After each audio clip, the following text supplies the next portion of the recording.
Salut à tous, aujourd'hui je suis dans les nuages Windows XP à l'ancienne, pour vous annoncer que j'ai sorti une toute nouvelle formation, et ça va être une formation sur le cloud, une formation sur AWS. Le cloud, c'est une des technos qui est le plus à la mode en ce moment, et c'est une de mes spécialités, et il y a pas mal d'avantages à se mettre au cloud. La première, c'est simplement que l'industrie elle évolue, et de plus en plus des entreprises elles vont vers le cloud. Il y a de plus en plus de demandes dans ce milieu-là, donc en termes d'embauche, c'est quand même assez important. Ça peut être aussi important pour pouvoir évoluer dans sa carrière, et même dans le monde de la consultation, le cloud, et en particulier AWS, c'est quelque chose qui est très demandé et qui est très cher payé. Donc déjà, juste le fait de pouvoir rester à jour, c'est déjà très important. Après, pourquoi AWS en particulier?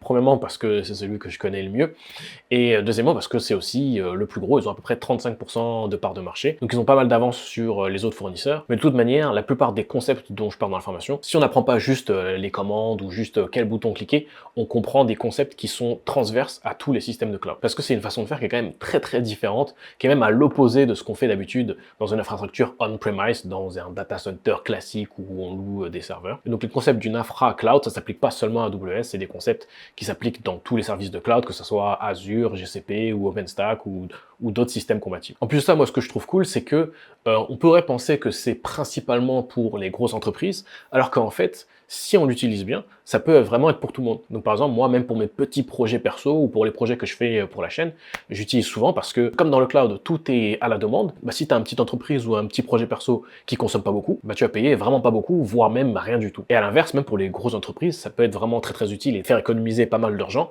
mais si c'est bien utilisé. C'est un petit peu là le bémol, c'est que si tu vas dans le cloud en ayant les mêmes techniques et les mêmes façons de fonctionner que dans tes infrastructures pas cloud, et en fait tu vas avoir le pire des deux. Tu vas pas profiter des avantages du cloud, tu vas pas profiter de la scalabilité, des services qui sont déjà faits pour toi, qui sont déjà opérés, etc. Et en plus de ça, tu vas payer plus cher. Donc en fait, tu as le pire des deux mondes. Donc c'est pour ça qu'à mon avis, c'est très important de pouvoir comprendre ces différents concepts-là et puis aussi pouvoir évoluer dans sa carrière. Donc la bonne nouvelle, c'est que cette formation, elle est gratuite. Comme je vais essayer de reprendre petit à petit les formations, j'ai un petit peu hésité, mais je me suis dit, bon, pourquoi pas reprendre avec une formation gratuite pour tout le monde. Et c'est une formation que j'avais donnée vraiment en tout petit comité qui était très cher. Maintenant, tu peux accéder gratuitement, donc à ta place, j'en profiterai maintenant avant que je change d'avis. Donc je t'ai mis le lien dans la description, comme ça tu pourras t'inscrire à la formation, la suivre comme tu veux, à ton rythme. Une fois que tu es inscrit, tu l'auras pour toujours, tu peux la suivre comme tu veux, à ton rythme. C'est sous format vidéo, il y a une partie cours, après une partie exercice. C'est là où tu vas pouvoir pratiquer un petit peu, c'est là où c'est vraiment important, parce que souvent quand on regarde quelque chose, on se dit « Ah, ça y est, j'ai compris », mais c'est quand on pratique vraiment que ça rentre dans sa tête. Il y a aussi des notes écrites, donc comme ça, t'as pas forcément besoin de